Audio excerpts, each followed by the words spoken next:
it is so important to analyze. Are you wearing the armor of God? What situation just came at us?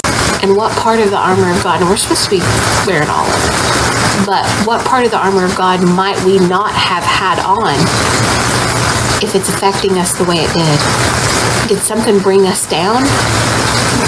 Did something successfully bring us down? Did it take us down?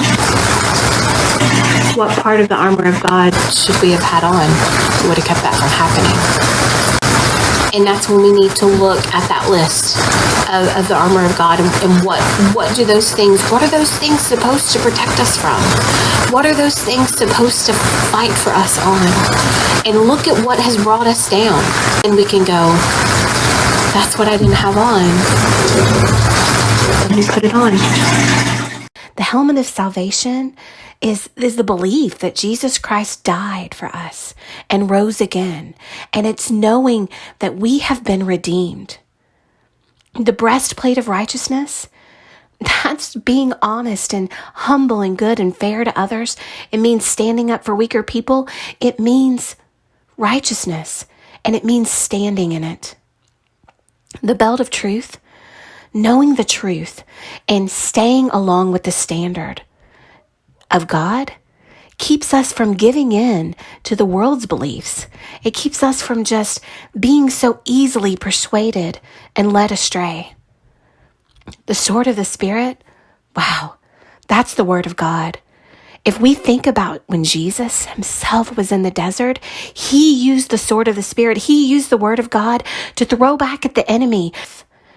There's times we're going to be weak, and we have to have the sword of the Spirit. We have to know the word so that we can throw it back when we have nothing else left.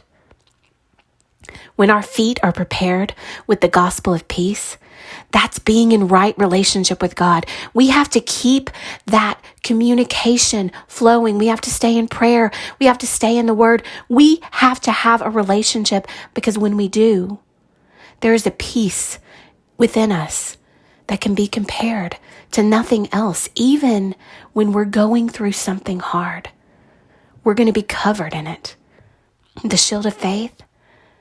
Faith is being sure that God is going to keep his promises no matter what.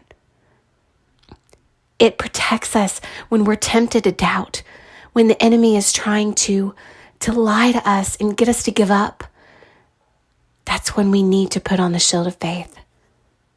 So unlike David in the story of David and Goliath, he didn't want to have anything to do with that armor because he didn't know anything about it. He didn't know how to use it.